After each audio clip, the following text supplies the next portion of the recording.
Saudara Hamka dan dalam kesempatan ini Saudara Hamka akan mengajukan pengalamannya sewaktu 45 tahun sebagai pengarang. Siapa Saudara Hamka itu? Rupanya saudara-saudara sudah mengetahui dengan jelas. Selain daripada itu, kali ini kami memberikan pengantar yang utama ialah pertama-tama bahwa acara sastra malam ini dimaksudkan bukanlah untuk mengganggu sidang yang seperti saudara-saudara maklum masih sedang berjalan, di mana Pak Hamka sendiri hadir. Itu kami mesti jelaskan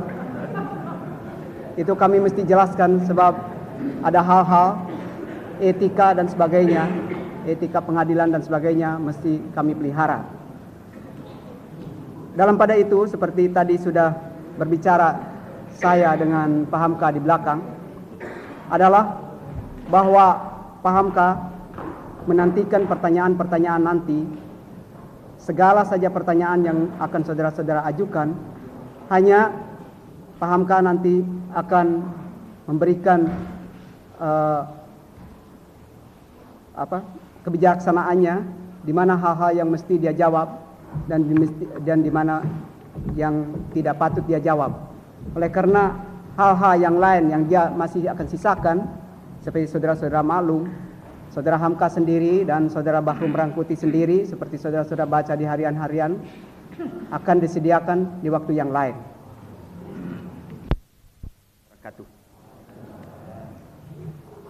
Saudara-saudaraku hadirin yang terhormat,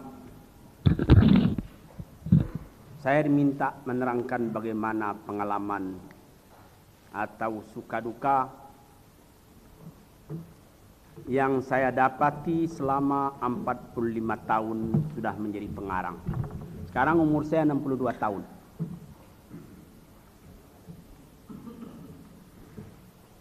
Sebenarnya sudah banyak orang yang tahu saya ini tidak sekolah. Jadi tidak usah saya sembunyikan lagi.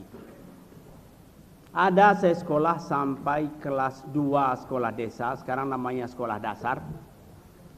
Dari tahun 1916 sampai tahun 1918. Sesudah itu tidak sekolah-sekolah lagi, cuma sekolahnya dalam hidup saja. Maka kalau sekiranya saudara hendak mendengar dari saya teori-teori, sistem-sistem, atau yang lain-lain, itu tidak dapat saya menerangkan. Cuma saya dapat persediaan menjadi pengarang ini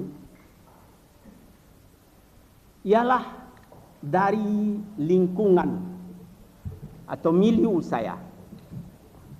Pertama, keindahan dari kampung halaman saya sendiri. Kalau saudara pergilah ke kampung saya, kampung Meninjau, boleh dikatakan tidak ada negeri yang secantik seindah itu. Dan di sana saya dilahirkan, di tepi danau. Rumah ibu saya menghadap ke barat. Jadi saya di sebelah timur danau.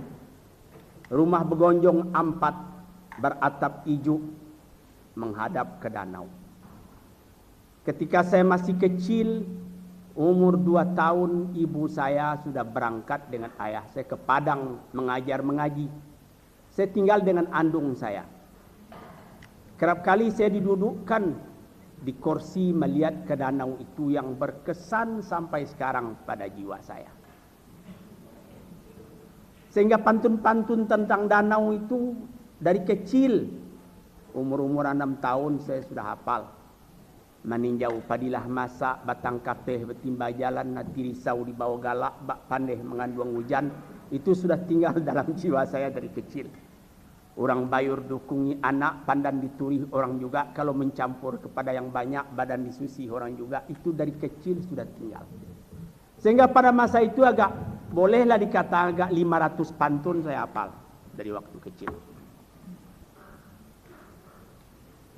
Kemudian di samping keindahan alam tadi, ayah dari ibu saya dulu waktu mudanya suka menari dan suka menyanyi. Dan selalu diajarkannya kepada saya menari dan menyanyi itu. Menari cara Minangkabau dan berpencak sedikit, bersilat sedikit, kemudian menyanyi. Ada pantun-pantun yang beliau ajarkan kepada saya sesudah saya tua ini baru saya tahu apa maksudnya. Seperti kata beliau, belayar kapal di lautan, tiba angin bertodak jauh. Belayar itu pangkalnya, anak tiung atas rambutan, berbunyi bertongkat peruh, berlayar kapal di lautan, tiba angin bertodak jauh. Bertodak itu artinya bertolak. Bukit tinggi boleh didaki, lurah dalam berkala-kala, penat kaki boleh berhenti, berat beban siapa membawa. Kalau penat kaki menaki bukit, boleh berhenti, 100 kali pun boleh berhenti. Tapi beban yang terletak di pundak kita, tak dapat kita serahkan kepada orang lain. Sekarang setelah saya tua, baru tahu apa artinya. Kemudian, ayah saya sendiri juga pengarang. Dr. Abdul Karim Amrullah waktu itu tergelar Syekh Abdul Karim Amrullah. Di waktu mudanya dia masih bergelar Haji Rasul. Beliau mengarang kitab-kitab agama pakai syair. Sehingga boleh dikatakan di kampung saya dan di kampung-kampung lain dihafal orang syair-syair beliau itu. Senang orang membacanya, terutama perempuan-perempuan muda.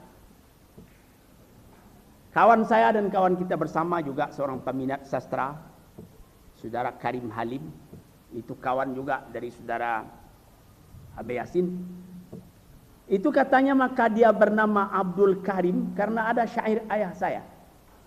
Abdul Karim negari danau, semenjak kecil tidur di surau. Serupa juga dengan di lapau, petang dan pagi di mabuk gurau. Itu sebabnya dia bernama Abdul Karim.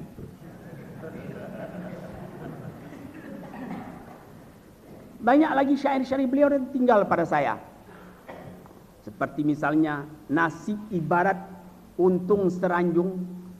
Seranjung itu sebangsa belalang yang runcing kepalanya. Itu seranjung namanya.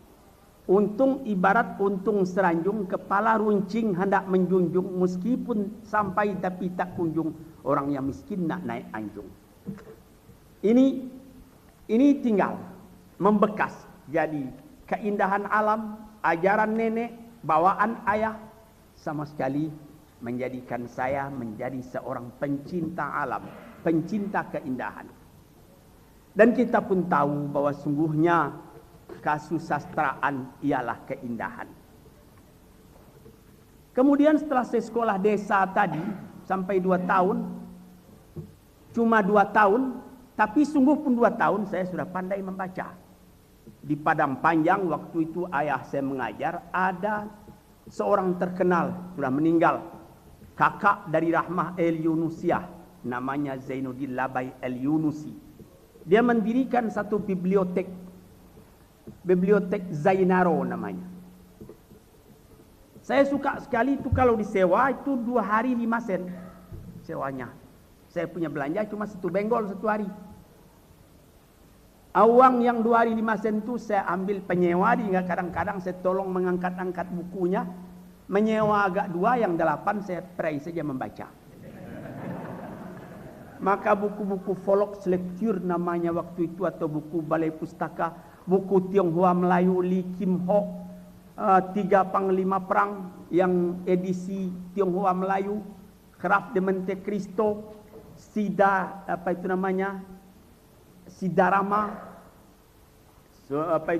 dan lain-lain, banyak yang saya sudah baca pada waktu itu. Membaca. Jadi rasa keindahan sudah ada, suka membaca. Kemudian asyik saya dengan cerita-cerita Minangkabau. Si Murai Randin, si Bujang Jauh, Cindur Mato, sehingga pernah pada tahun 1927 saya singgah di Kisaran mau berangkat ke Mekah, disuruh kawan membaca Cindur Mato. Boleh saya katakan bahwa hampir seluruh isi Cindur Mato itu saya hafal. Ampun, ampun, ampun beribu kali ampun, ampunlah kami mengabaikan sadang dek rajo perempuan. Di dalam ulak Tanjung Bungo, di dalam Toto Kampung Dalam, di dalam ranah Pagaruyung. Bukannya rajo dah meminta, bukannya rajo dah membali, rajo berdirikan dirinya. Samo tajali jo alam ko. Itu insyaAllah hafal pada waktu itu.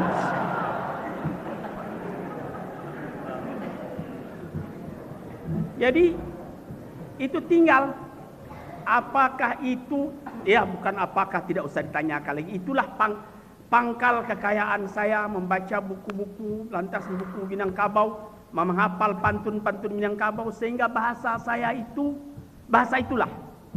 Kemudian ini baru dicampur-campur dengan bahasa asing sikit-sikit, tapi yang aslinya itu. Kemudian saya belajar di Tawalib, itu pun tidak tamat.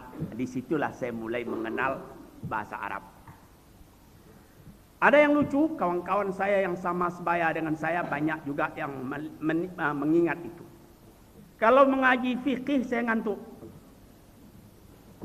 Kalau mengaji nahu saya pusing. Tapi kalau disuruh menghafal syair, itu cepat betul. Kalau disuruh menghafal hadis, kerap kali guru saya menyuruh saya berdiri di strap. Tapi coba syair-syair Arab, arutnya, kawafinya, wah itu jarang yang disuruh berdiri. Hafal saya itu sampai kawan-kawan yang lain ketawa dengan. Sampai ayah saya pernah mengatakan, awak angka jadi si bujang Jawa. Si bujang Jawa itu ada satu cerita Minangkabau bernama si bujang Jawa. Mangko banamo bujang Jawa sebab dek Jawa perjalanan lah tumbuh sakit di punggung. Karena maka bernama dia si bujang jauh, perjalanannya sudah jauh sampai tumbuh sekat di punggungnya. Itu si bujang jauh itu juga yang lucu, ayah saya sendiri dia orang alim, tapi ketika saya berkhitan sunat rasul, yang dipanggil untuk meramaikan begadang. Begadang malam itu tukang kabar itu. Ada yang bawa rebab, ada yang bawa kabar si bujang jauh.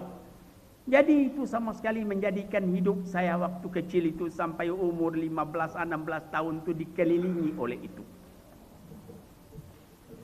Sampai di waktu zaman pancaroba, gelora jiwa. Hendak melihat laut, hendak melihat rantau yang jauh. Jadi guru-guru seperti Pak Zubair Usman tentu lebih tahu tentang perkara ini mengenai jiwa manusia, bukan?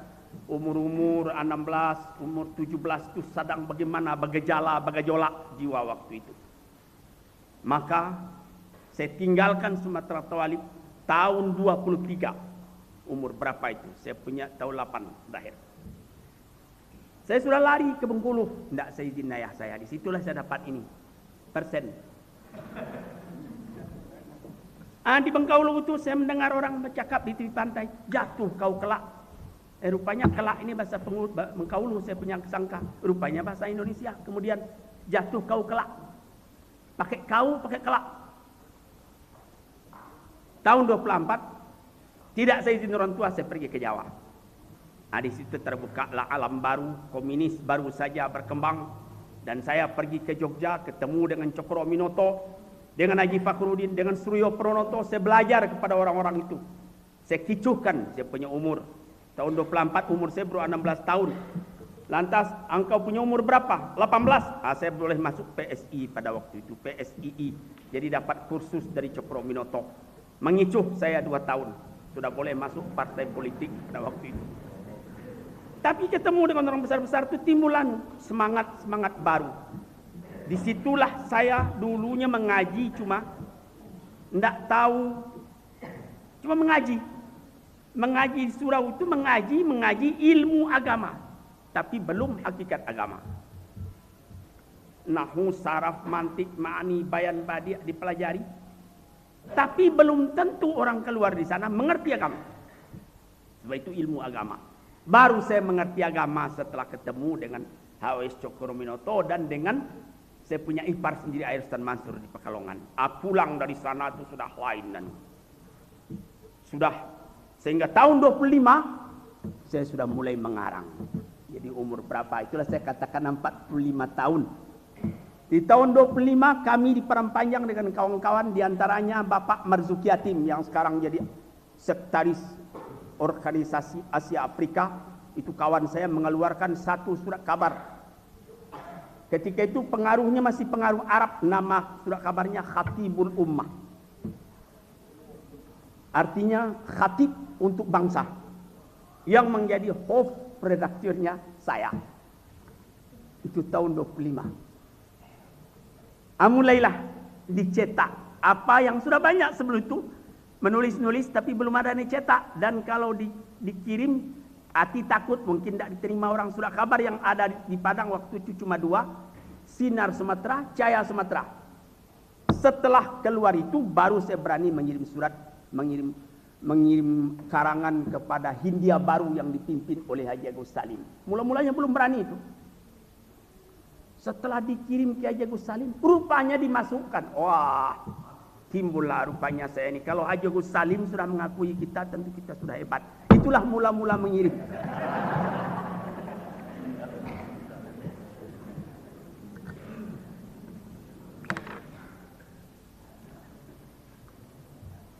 Setelah itu, jadi saya mulai mengarang tahun 1925. Diangkat oleh kawan-kawan menjadi host redaktur, tapi sayangnya cuma 4 nomor keluarnya. 4 nomor. Khatibul Ummah namanya. Tulisannya huruf Arab. Dunia bertambah sempit. Pikiran bertambah gelisah. Kalau sekiranya dulu ke Bengkulu tahun 23, umur 15 tahun. Ke Jawa tahun 24, umur 16 tahun. Kembali dari sana tahun 25. Mau mengembara lagi. Lebih-lebih pada waktu itu. Sekarang kalau ada anak-anak seumur itu kita sudah mengerti. Kadang-kadang kita merasa orang benci kepada kita. Kadang-kadang ada gadis yang menarik hati kita tapi dia tidak suka sama kita. Lebih-lebih tahun 23 manis, belum ada ini. Tapi tahun 24 sudah pakai tanda begini. Ada kawan lama ditegur, dia lupa sama kita, dia lari. Itu sama sekali menjadikan berkesan dalam menjadikan alat-alat semua itu untuk menjadi pengarang kemudiannya. Baik juga yang seperti itu rupanya. Tahun 27 itu tidak seizin orang tua saya ke Mekah. Di Mekah saya singgah di dalam kepada redaksi satu surat kabar, namanya surat kabar Pelita Andalas. Yang menjadi redakturnya orang Belanda, Yekoning namanya. Yang menjadi pertangnya redaktur namanya Yunus Ibrahim Shah. Dia sama-sama orang meninjau. Nah, coba-cobalah mengarang di skop. Ya, bukan main. Nanti kalau ke Mekah saya kirim karangan. Sudah pulang dari sana dari Mekah, saya kirim terus karangan. Dan sudah saya pulang dari Mekah, kalau datang ke sana dikasih kopi susu buatan Cina, enak itu di sana. Saya sangka itu sudah megah betul. Rupanya kemudian saya beritahu bisa diminta itu honorarium mengarang-arang tadi, tapi ketika itu belum ada honorarium. Coba kalau datang dikasih saja kopi susu semangkuk.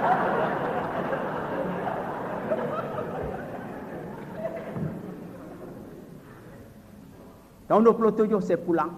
Tahun 28 mulai saya mengarang roman bahasa Minangkabau. Namanya Si Sabariah. Ada seorang perempuan bernama Si Sariaman berumah di Kota Tenggai di Kida Jalan Penajunan dalam negari Sungai Batang. Ada anaknya perempuan bernama Si Sabariah. Itu lagu Priaman lagu. Itu bukunya laku. Sehingga terus terang anak-anak saya di sini ada hadir. Barangkali malam ini juga baru dia tahu. Ketika buku itu dicetak, dikeluarkan, dengan itulah untungnya itulah saya kawin. Mulai saya tahu. Di tahun 28, saya tahun 29 saya kawin, 28 buku dicetak, habis tahun 28 dicetak 1000. Waktu itu sudah terlalu banyak 1000. Ada untungnya, pokoknya kurang dari 20 sen, dijual 35 sen. Ketika itu 35 sen udah banyak duitnya tuh. Dengan itu saya kawin. Itulah yang kedua. Jadi itu sukanya, dukanya itu sukanya saja yang saya baca. Kemudian 28 banyak. Saya lihat dalam hidup saya kalau tahun 29, 39, 49, 59 itu bilan-bilan itu ada anunya rupanya. Barangkali karena saya kawin tahun 29. Tahun 29 keluar Sisa Bariah. Tahun 29 itu juga saya mengarang yang kedua. Coba kirim ke Balai Pustaka, namanya Laila Majnun. Tahun 31 baru keluar. Lama menunggunya. Honoriumnya kira-kira Rp125, tapi banyak betul waktu itu Rp125. Buku itu sekarang cuma ada di museum, baru ini saya pinjam dari museum. Namanya Laila Majnun. Itu karangan roman yang kedua. Tapi di samping itu saya mengarang buku-buku agama, terutama sejarah menjadi perhatian saya. Tahun 29 ada sekarang adat agama Minangkabau dan agama Islam, adat Minangkabau dan agama Islam, agama dan perempuan, sejarah Abu Bakar, ringkasan tarikh umat Islam, kepentingan tabligh, itu tahun 29. Kemudian tahun 29 itu juga Muhammadiyah memutuskan mengeluarkan surat khabar. Namanya Kemauan Zaman. Saya lagi jadi host redaktur sekali lagi. Cuma 9 nomor. Sudah naik. Yang dulu cuma 4 nomor. Sekarang 9 nomor. Karena dulu cuma semangat saya tidak diperhitungkan akan laku, akan bagaimana administrasinya. Tidak ada diperhitungkan. Asal keluar. Asal keluar. Tahun 31 saya diutus menjadi guru Muhammadiyah di Makassar. Tadi saya katakan kepada saudara, di sedikit-sedikit itu melekat. Kalau di Bengkulu jangan kau bermain di situ nak, jatuh kau kelak. Saya dapat itu bahasa kelak. Dan ketika saya akan ke Mekah, singgah di Medan, betul-betul nun itu betul-betul bahasa orang Medan. Tanjung Balai itu nun di sana. Kemudian dipindahkan orang ke sastra, ke syair. Itu bahasa sehari-hari sebelah Tanjung Balai. Kemudian saya pindah ke Makassar. Bisa lamanya saya di Makassar akhir 31, 32, 33 sampai 34. Di situ saya ke Bali, saya ke Ambon, saya ke Manado, dan saya tetap di Makassar. Saya bertemu bahasa-bahasa yang memperkaya diri saya, sehingga saya merasa ada bahasa Makassar. Saribatang. Saribatang itu artinya saudara. Kalau ada orang Makassar di sini dia lebih tahu dari saya. Saudara. Saribatang. Saya rasa ini bahasa Melayu. Betul-betul bagus Saribatang itu disebut sebagai arti dari saudara. So, seri kan, sari. Batang tubuh. Jadi engkau adalah sari dari batang tubuh.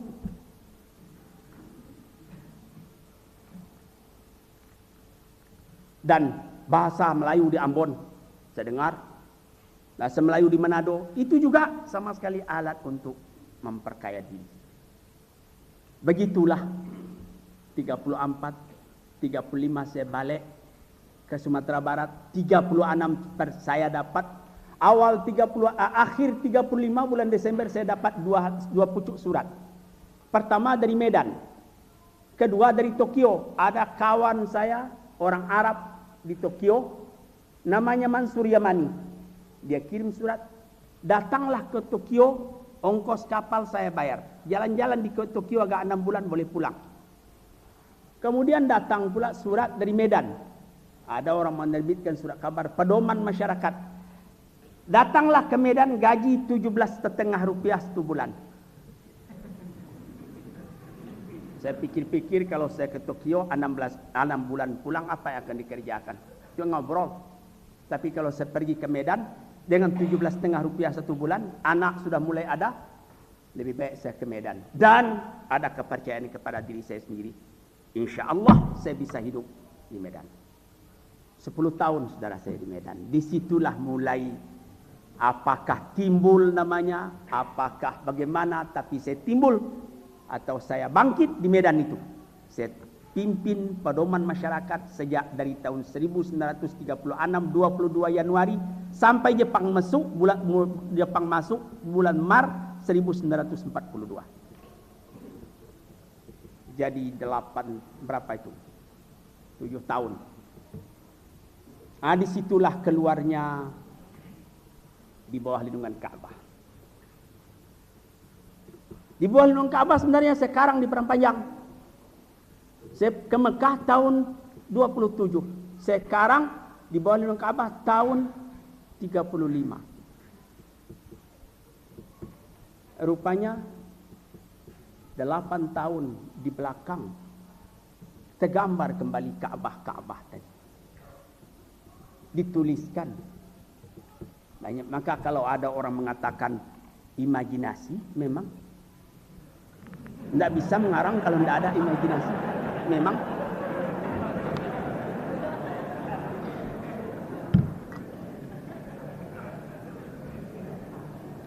jadi apa yang disimpan selama 8 tahun? Tawaf keliling Ka'bah, mengisap shisha di atas sutuh dan lain-lain sebagainya itu. Kemudian disimpan dulu dalam kantong jiwa, kemudian dilepaskan karena memang ada 4 syarat mutlak yang saya alami, barangkali dalam buku juga begitu, untuk jadi pengarang. Pertama, mempunyai imajinasi, syarat mutlak. Ya khayal lah. Sekarang ditukar, dipopulerkan oleh Saudara Yasin, imajinasi, jadi khayalnya ketinggalan. Khayal. Pertama khayal, kedua peringatan, kekuatan ingatan. Ketiga hafalan, keempat kesanggupan menulis. Kalau tidak ada yang 4 itu, lebih baik tutup buku, tak usah jadi pengarang. Pertama imajinasi, kedua kekuatan ingatan, ketiga hafalan, keempat kesanggupan menuliskan.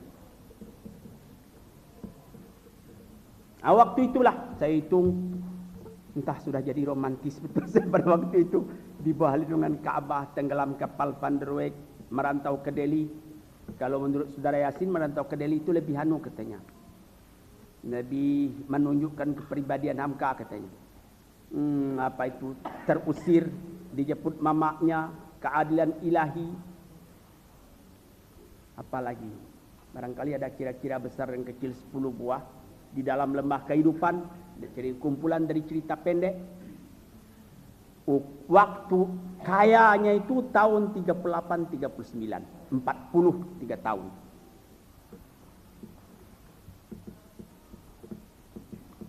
Ketika itu saya berlangganan dengan surat-surat kabar Mesir, terutama surat-surat kabar kebudayaan, kesusastraan, seperti Majallati namanya, Al-Siyahtus, dan banyak surat-surat kabar lain. Kemudian datanglah zaman Jepang. Turut saya hanyut dalam politik. Mula-mula lari-lari, tidak mau berdekat dengan Jepang, tapi rupanya ada almarhum kawan saya, kata orang Padang, disunukannya. Diambilnya badan saya, ditunjukkan kepada Jepang. Ini dia. Itu disunukannya namanya kalau menurut bahasa di Padang. Kawan saya itu almarhum Adinegoro. Diperkenalkan saya dengan Jepang. Maka selama Jepang itu, pertama saya jadi anggota Shu Sangikai. Kedua jadi anggota Chuo Sangiing. Sumatora Chuo Sangiing.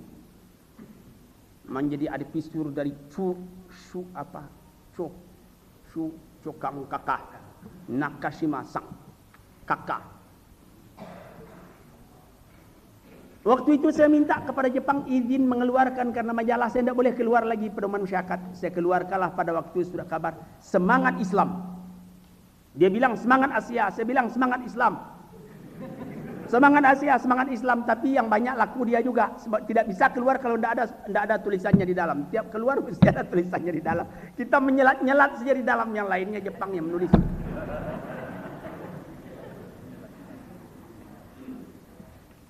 Setelah Jepang jatuh, saya pulang ke Sumatera Barat.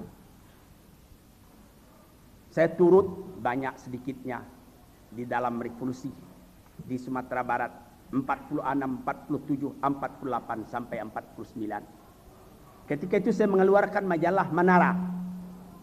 Cuma kira-kira 12 nomor pula. Kertas sukar mencari waktu itu. Dan saya mengarang adat Minangkabau menghadapi revolusi. Hampir saya dibunuh. Karena ketika itu saya katakan yang tak laku di hujan, yang tak lekang di panas hanyalah batu. Batu itu sekarang sudah berlumut, masukkanlah dia ke dalam museum. Sebab orang mengatakan adat itu tidak lekang di panas, tidak lapuk di hujan. Saya katakan seperti batu sudah berlumut, masukkan ke museum. Banyak orang yang marah. Sebab apa gelora yang keluar ketika itu? Seperti saya katakan tadi, rasa cinta. Dan di mana inspirasi saya timbul waktu itu? Saya dari Bukit Tinggi ke Padang Panjang. Ada kira-kira 4 kilo di luar kota Bukit Tinggi ada kampung Kapas Panji namanya.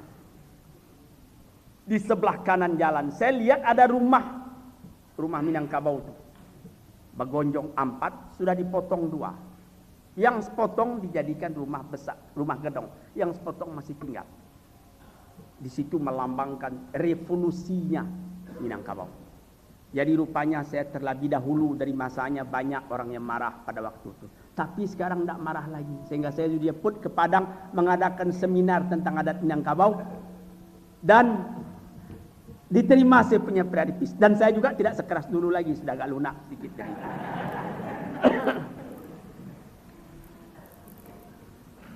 Jadi buku yang sekarang di zaman revolusi itu, adat Minangkabau menghadapi revolusi agama, revolusi pikiran.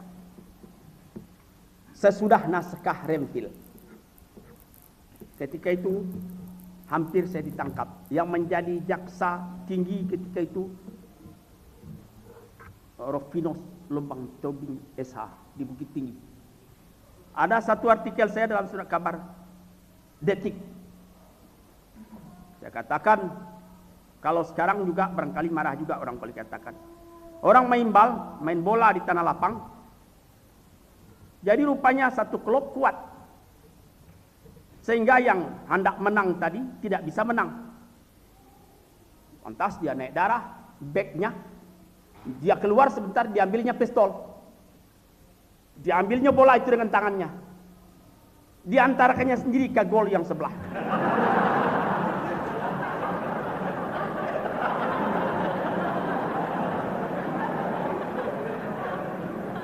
Maka segala pemain yang lain mundur ke tepi sebab dia sudah menang.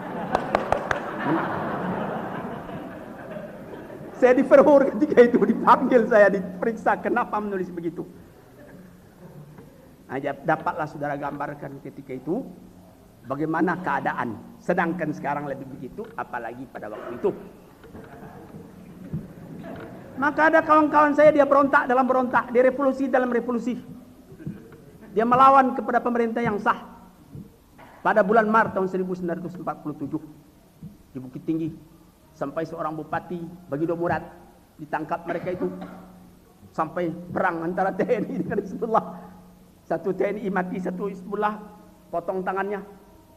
Kawan-kawan itu kebanyakan masih hidup sekarang ini. Belum ada alhamdulillah yang mati di antara mereka. Oh, ada satu, Angku Adam Pesebaru itu sudah mati. Ketika terlibat beberapa orang kawan saya, maka anggota-anggota mau bela. Kalau terjadi perkara mau bela.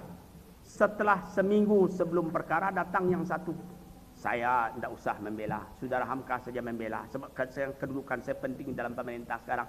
Tinggallah saya sendiri yang membela.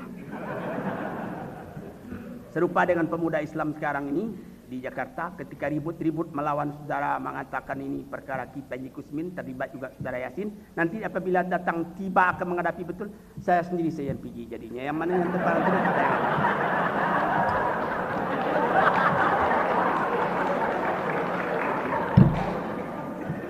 Mula-mula mau membakar, mau apa, mau hop.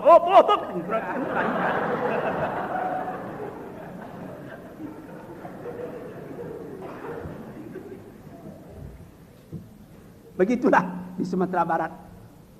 Akhirnya saya rasa-rasa kalau begini keadaannya pada ada suatu kali ketika sesudah pemerintah Republik pindah ke Jogja. Bung Karno dan Bung Hatta sudah dikembalikan, Rome Resettlement sudah berhasil. Saya pidato di kampung. Saya katakan, tuan-tuan, di kampung sekarang keadaan sudah berubah. Tuan-tuan mesti memikirkan lagi bagaimana hidup tuan-tuan di zaman yang akan datang. Merantau seperti dulu tidak akan laku lagi sekarang. Mesti ilmu pengetahuan yang akan ditambah. Apabila telah terjadi perembukan yang begini di antara Republik dengan pemerintah Belanda, kedua-duanya tidak tercapai maksudnya. Karena kalau sudah berdamai, keduanya mesti berkorban. Jadi kita belum merdeka 100%, tapi pemerintah Belanda juga tidak dapat menjajah 100% lagi. Oh, ditangkap lagi saya. Kalau begitu lekas-lekas saya pulang, saya berangkat, saya baru saja selesai sedikit, saya lari dari kampung, saya pindah ke Bukit Tinggi, dan mulai di Bukit Tinggi saya kirim karangan ke surat kabar ke Medan, ke Padang, ke Jakarta, sehingga saya tidak ditangkap lagi. Orang sudah tahu bahwa saya ada di Bukit Tinggi. Itulah maka selamat, karena orang sudah tahu sudah di Bukit Tinggi. Tidak berapa bulan kemudian saya pun pergilah ke Jawa. Di Jawa, pada 18 Desember 1949 saya datang ke Jakarta. Penyerahan kedaulatan 27-28 Desember 49. Ketika itu ada satu naskah saya yang saya karang selama saya mengembara dari zaman Jepang sampai kepada pindah ke Jakarta, Ayahku. Itu banyak juga dibicarakan oleh Rolf Fink, Swelling Rebel di negeri Belanda, Benda di Ithaka, di mana ini, Cornelius Christie, dan ada juga yang lain mengatakan itulah hasil karya saya sesudah merdeka. Entah bermutu entah tidak, itu biarlah ahli-ahli kritik saja yang bicarakan. Cuma ada orang mengatakan begitu hasil karya saya mula-mula merdeka. Itu saudara-saudara, saya minta maaf kalau ada yang untuk yang percaya saja. Yang tidak percaya tutup saja telinga. Waktu hampir Jepang jatuh, saya mimpi ayah saya datang dengan Syekh Abdullah Ahmad kawannya, dan saya tulis itu di buku ayahku itu. Dia bicara Minangkabau. Yang karangkan pula, Den. Betul kau karangkan pula saya, tapi dengan muka gembira. Itu habis sahur, habis subuh tidur, dia datang ke tempat saya mengarang itu. Saya bilang iya. Mana dia? Dia ambil, lihatkan. Coba Tuan Dullah, dia bilang. Tuan Dullah itu saudara Abdullah. Tuan Dullah, coba lihat. Tuan juga dikarangkan di sini. Lihatnya. Dia tersenyum, saya tersentak. Saya terbangun. Apakah ini apakah Freud yang akan saudara pertimbangkan dalam hal ini? Kalau saudara cuma baca Freud, itu barangkali perangai dari jiwa manusia karena ada libido dan lain-lain sebagainya. Tapi kalau saudara mengaji Ghazali atau mengaji Quran, dia bilang barangkali itu ru'yatun sadiqah, mimpi yang sebenarnya.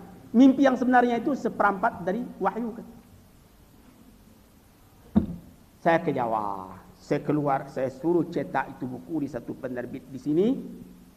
Awak sudah ke Jakarta, rumah dicari belum dapat, baru tidur di hotel. Anak mesti didatangkan, baru sendirian ke Jakarta. Saya mendesak, kasih saya uang dulu, baru cetak. Dikasihnya uang 2.000. Wah, sehat waktu itu, uang belum potong. Terus 1 bulan saya pulang ke Sumatera Barat, ambil anak, ambil istri, cari rumah. Saya tinggal di Gang Tuagong namanya, saudara ya masih ingat barangkali. Di situ saya tinggal. Jadi dengan uangnya ayahku itulah saya menyeberangkan anak saya. Itu sukanya semua. Dukanya tadi kan sudah ditangkap karena bilangkan orang main football. Sampai di Pohor, tapi tidak lama, kira-kira 3 jam dilepaskan, dan lain kali jangan begitu menyindir-nyindir. Itu nasibnya itu. Maka tinggallah saya di sini. Ada 2-3 buku yang saya terbitkan di sini, seperti Kenang-kenang Hidup 4 jilid, kehidupan saya sendiri, dan lain-lain yang tak usah saya sebut lagi. Dan saya pada tahun 1959 saya keluarkan lagi majalah Panji Masyarakat. Itulah tiap terbit saya membuat karangan-karangan esai-esai. Ya, esai namanya. Esai. Cara saya sajalah esai. Pandangan hidup Muslim. Tetapi baru 2 tahun sudah dapat peringatan dalam pidato Presiden.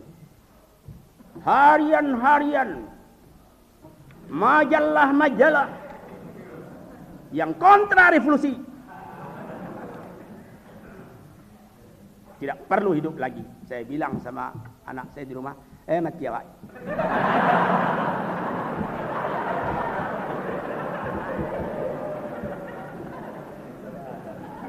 Mula-mula saya dipilih, suruh pilih. Seorang majalah keluar suruh pilih, mau jadi partai atau mau jadi jadi pegawai. Apa boleh buat? Saya berhenti jadi pegawai. Ada berhenti dengan hormat, tapi pensiunnya tidak ada sampai sekarang. Saya keluar ke majalah, pegawai udah berhenti, kemudian majalah di stop. Diharap kalah satu lagi jadi anggota konstituante. Konstituante pun dibubarkan. Dengan pendek saya katakan, akhirnya sebagaimana saudara tahu, majalah itu di stop. Kemudian datang beberapa orang jenderal. Saudara Amzita Ghazalbah tahu itu. Mengantarkan uang 150.000. Kan ya saudara Ghazalbah ya. Dari menteri ketika itu. Katanya keluarkanlah majalah kembali. Tapi jangan dinamai Panji Masyarakat. Tukar dengan Gema Islam.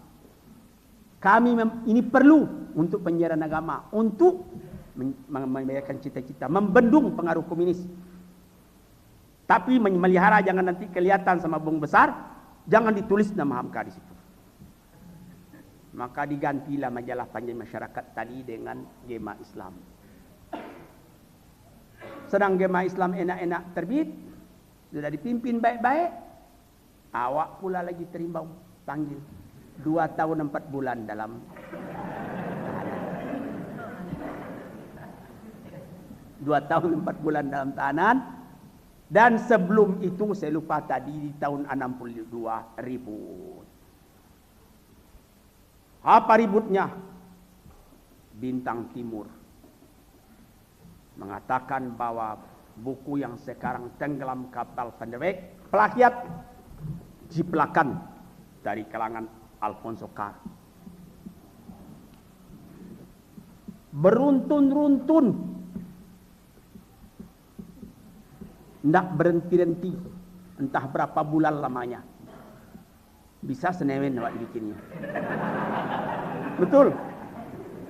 Makinya itu bukan main, malu lagi maki komunis, tidak bisa kita meniru. Yang kasihan ada satu pemuda yang kemudian jadi korban dari itu. Rupanya dia dari PSII.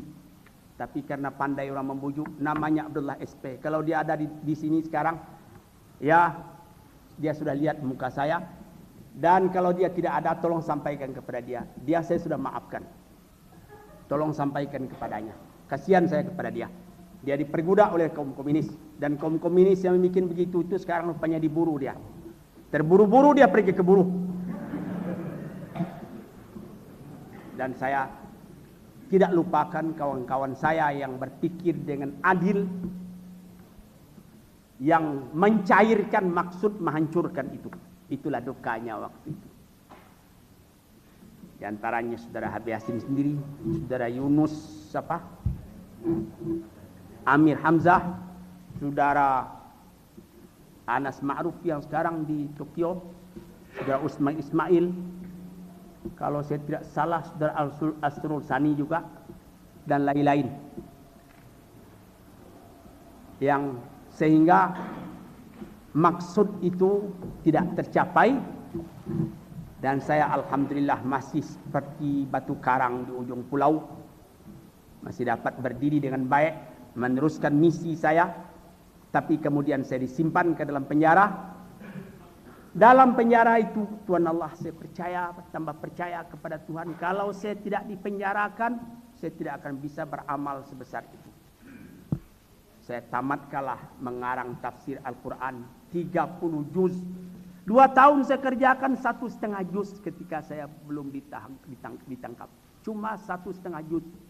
Saya ditahan 2 tahun 4 bulan, dapat tamat ke 30 juznya, 30 jilid. Tapi sayangnya mengeluarkan, mencetaknya lebih lama dari mengarangnya. Baru 3 jilid yang keluar. Nasib pengarang di zaman sekarang. Dan selama saya dalam tahanan itu, karena ada konfrontasi dengan Malaysia, rupanya penerbit-penerbit di Malaysia barangkali menyangka konfrontasi itu tidak akan berhenti-henti. Dan ada tersebar kabar bahwa saya sudah buta, ada yang mengatakan saya sudah lumpuh, ada yang mengatakan saya sudah mati. Sehingga di Palembang ada orang sembahyang gaib di situ karena mengatakan saya mati. Rupanya dicetaklah buku-buku yang laku-laku di sini itu, baik buku agama, Van der Wijk-nya juga masuk, di balungan Ka'bahnya, terusirnya, jemput mamanya, dicetak semua, lebih daripada 30 buku. Gestapo terjadi. Mula-mula saya ditahan di Sukabumi sampai ke Megamendung, di puncak Megamendung, di Megamendung dapat penyakit bawasir. Bawasir karena terlalu enak makan barangkali timbul disentri. Dilarikan saya ke rumah sakit Persahabatan Rusia punya.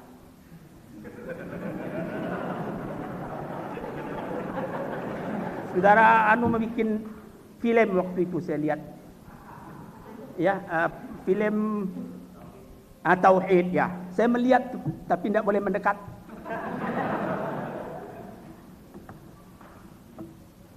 Dalam saya ditahan tadi, buku dicetak orang, Gestapo terjadi, beberapa bulan kemudian dipindahkan saya ke tahanan rumah.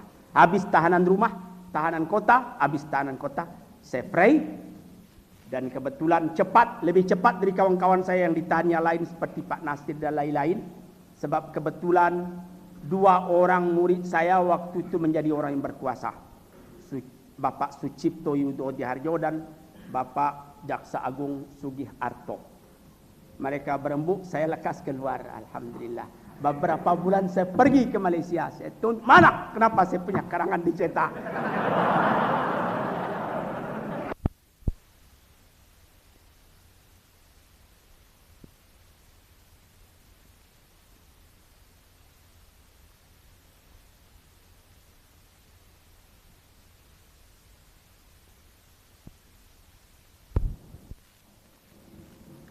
Saya pikir-pikir nikmat sesudah duka, cita yang begitu, mula-mula dihantam begitu, kemudian dicetak orang buku, dimasukkan ke penjara dan lain-lain. Tapi sekarang saya hitung jumlahnya. Syukur alhamdulillah saya ditahan pada waktu itu. Mudah-mudahan jangan ditahan lagi, akan datang yang itu. Alhamdulillah. Sebab kemudian saya dapat pidato di istana, khutbah hari raya. Habis itu ngobrol dengan Pak Arto. Habis ngobrol, saya masukkan, kata orang Medan, saya masukkan ajang saya. Katakan, saya dulu di zaman Soekarno mau ke Mekah tidak bisa. Dia janjikan mau ke Mekah, cuma dikirim masuk tahanan. Jadi sekarang bisa dapat kotum enggak? Saya katakan. Oh, kotum yang sudah habis. Cuma tinggal kotum berdikari. Nah, baiklah, uang belum ada. Kemudian datang pesan dari sekretaris negara, kalau ada kekurangan uang bisa kita bayar. Saya berdoa-doa janganlah sampai saya dibelanjai orang ke Mekah. Sebab dahulu saya sudah melesai jadi MPH, utusan pemerintah naik haji. Satu kali saya sudah merasa diundang pemerintah. Iya enak juga, tapi saya mau sekali ini ke Mekah dengan istri saya, berbimbing-bimbing di waktu tawaf berdua, bukan main. Cobalah ke Mekah. Uang mana? Datang penerbit tafsir tadi, uang Abuya ada. Berangkat dengan Umi. Sudah, saya tolak, saya bilang tidak perlu bantuan dari sekretaris negara, tidak perlu lagi, saya punya uang ada. Jadi sekali lagi rupanya saya masuk penjara buat mencari belanja saya ke Mekah. Baru kemudian jadi sekarang saya simpulkan, inilah beberapa suka duka saya sebagai pengarang. Bagaimanapun saya pengarang, nasib saya ditentukan oleh mengarang itu. Saya punya apa yang ada sekarang ini karena pengarang. Saya tidak kaya, pengarang jangan diharap jadi kaya, tapi tidak akan dapat melarat. Rezeki pengarang itu seperti pena ini sendiri. Bagaimana keluarnya tinta dari dalam pena? Begitu datangnya. Tapi asal dituliskan, asal keluar dia. Saya sudah yakin. Tapi jadi meliuran tidak bisa. Dan lagi, kalau yang dikarang itu rasa hati, mesti hati yang menerima. Dan ada pemuda yang menyangka yang mengarang itu katanya sastra itu cuma mengenai cerita pendek atau cerita panjang. Bukan, sastra luas. Segala tulisan yang dikarang dengan rasa cinta itu sastra. Entah mengenai apa saja. Jadi kalau tidak ada cinta dalam hati, hidupmu padam. Nah, kadang-kadang cinta itu dapat cobaan. Memang cinta itu dapat cobaan. Pertama, cinta kepada apa yang kita kerjakan itu. Kedua, ratap tangis kita melihat nasib dari bangsa kita sendiri. Itu yang kita lukiskan. Kadang-kadang dengan roman, kadang-kadang dengan cerita pendek, kadang-kadang dengan artikel-artikel sebagaimana yang saya tulis itu.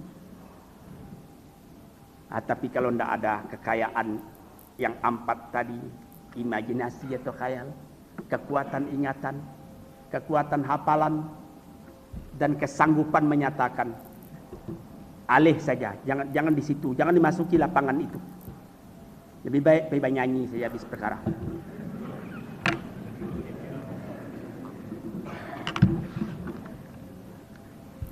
Sebab nama sastra itu sendiri, susastra, su kata orang Jawa artinya indah. Dalam bahasa Arab disebut adab. Adab itu budi. Jadi sekarang saya akan sudah hampir selesai. Ada tempoh hari sahabat saya almarhum Armin Pane, kabarnya saya tidak datang karena sakit-sakitan. Mudah-mudahan Allah memelihara beliau dalam alam barzakhnya, mengatakan beliau mengharapkan adanya pengarang keagamaan. Sebelum mengadakan pertemuan ini, saudara-saudara dari Kompas datang ke rumah saya, menanyakan bagaimana pendapat Pak Amka dalam hal itu. Ada pengarang agama, ada pengarang keagamaan. Itu istilah-istilah semua. Dan lagi saya terlibat di dalamnya. Ada orang yang mengatakan saya cuma pengarang agama, ada yang mengatakan juga pengarang keagamaan. Tapi saya tidak tahu itu. Cuma kalau saudara lihat tempat saya tumbuh tadi, pandangan hidup saya ridha menerimanya. Saya tidak lepas dari Islam. Itu pandangan hidup saya. Juga saya bukan Islamnya itu lantas saya menjadi satu orang yang Wahabi begitu, yang segala haram, tidak. Saya juga mengenal cinta. Bagaimana melukiskan cinta orang yang hatinya benci? Tidak bisa. Cinta dengan sebenar-benar makna. Karena pernah saya tuliskan di bawah lindungan Ka'bah. Cinta itu tak merusak. Cinta itu korban. Dan selalu saya melihat, kalau saya pergi ke Majestic, ada jalan Bukit Barisan, mendaki ke Majestic itu. Ada seorang pemuda, dia naik sepeda. Di kayuhnya sepeda mendaki itu dari Bukit Barisan akan mendaki ke Majestic itu. Barangkali ada saudara-saudara yang ingat. Di belakangnya diboncengnya pacarnya. Ketika mendaki itu payah dia mengayuh sampai keluar keringat sebesar beras keluar dari sininya, tapi dia senang mengayuhnya. Tidak payah dia, karena ada sejantung hatinya di belakang. Demikianlah kita jadi pengarang ataupun dalam hal yang lain dalam kehidupan kita. Asal kita mencintai keindahan, kita akan sama dengan pemuda tadi di kayuhnya sepeda walaupun di tempat pendakian, karena di belakangnya ada sejantung hati. Payah-payah sedikit tidak apa-apa. Maka bagi saya mengarang bidang sastra, falsafah, ilmu pengetahuan agama, tasawuf, mistik, iqbal dan lain-lain sebagainya itu sudah termasuk kecintaan. Biarlah saya punya rambut jadi habis karena itu. Biarlah macam-macam yang akan saya rasai, tapi dia tidak akan saya lepaskan lagi. Mungkin sampai jadi saya mati, saya akan tetap insya Allah jadi pengarang. Terima kasih. Assalamualaikum warahmatullahi wabarakatuh.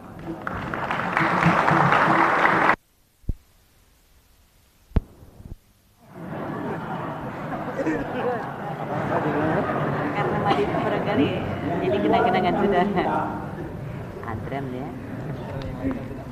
Tadi saya katakan bahwa ini pendirian saya. Lantas saudara mengatakan tidak setuju. Saya melihat kalau orang asalnya jadi sastrawan, itulah yang sebenarnya. Wartawannya itu cuma singgah ke dalam jiwanya. Sehingga nanti dalam karangan wartawan itu kadang-kadang terbawa-bawa juga dari sastraan. Sebab dia sastrawan yang aslinya. Itu nanti saudara lihat pada saudara Mukhtar Lubis, pada saudara Rosdian Anwar juga dia ada dasar sebagai sastrawan, dan saudara Gunawan Muhammad Husni dan lain-lain. Jadi kalau orang dasarnya sudah sastrawan, berhenti dia jadi wartawan, dia kembali sastrawan. Tapi kalau semata-mata wartawan, berhenti jadi wartawan, berhenti itu. Sekian saja.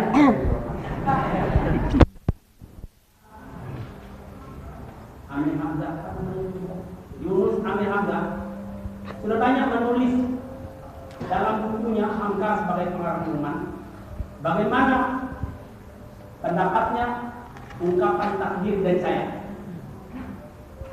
Bagi saya, takdir itu lebih baik kita cari arti takdir. Takdir itu artinya hinggahan yang telah ditetapkan. Takdir dalam ajaran Islam tidak sama dengan fatalis. Tidak. Dalam ajaran Islam, saudara, apa yang ditakdirkan? Misalnya saya jadi saya, ini tidak bisa dirubah lagi. Saudara jadi saudara. Kita punya tipe, kita punya rupa, kita punya suara, kita punya sidik jari, kita punya ukuran badan, tidak bisa bertukar. Itu sudah ditakdirkan begitu. 400 atau 500 orang kita yang hadir pada malam ini, tidak ada yang sama rupa kita, tidak ada yang sama suara kita, tidak ada yang sama sidik jari kita. Berdua pun tidak ada sama. 3,5 miliar manusia di dunia tidak ada yang sama. Itu takdir. Sehingga kita mempunyai pribadi sendiri-sendiri. Tapi kita diberi kekuatan akal dan Tuhan. Sehingga kita bergerak dalam lingkungan yang ditakdirkan buat kita. Jadi takdir bukan artinya menyerah saja. Takdir mempunyai menaikkan kapasiti dari diri kita sendiri. Di dalam itu daripada kita. Seperti kita misal di zaman Orde Lama ketika Soekarno berkuasa, ada pemuda yang meniru Soekarno persis. Begini-begini kayaknya tangannya ketika berpidato. Tapi orang mengatakan saya itu meniru Soekarno, itu bukan Soekarno. Jadi Soekarno itu sudah ditakdirkan menjadi Soekarno. Saya ditakdir saya. Ini yang ditakdir. Dan kita diberi dinamika kuat hidup menurut ukuran kekuatan yang ada pada kita, tidak lebih. Seperti ikan ditakdirkan dalam akuarium memakai isang, Anda bisa dia itu jadi manusia, tapi dalam imajinasi tentu bisa juga. Sulit berimajinasi. Termasuk nomor yang keempat atau nomor yang ketiga itu hafalan. Sebab ketika kita mengungkapkan suatu hal, kita selain dari ingat kekuatan ingatan, kita juga menghafal nama-nama orang misalnya kalau kamu. Kalau tidak kita ingat itu, bertemu kita dengan kawan sebagai seorang sastrawan, siapa gerakan kamu? Itu sangat melesatkan pikiran orang lihat.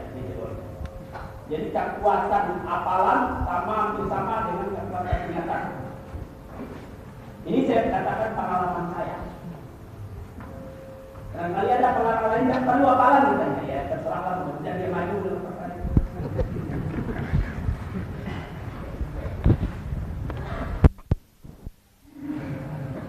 Tidak dibatas dari luar, saudara. Manusia berimajinasi menurut onderbewusstnya, menurut akal batinnya. Sebab itu macam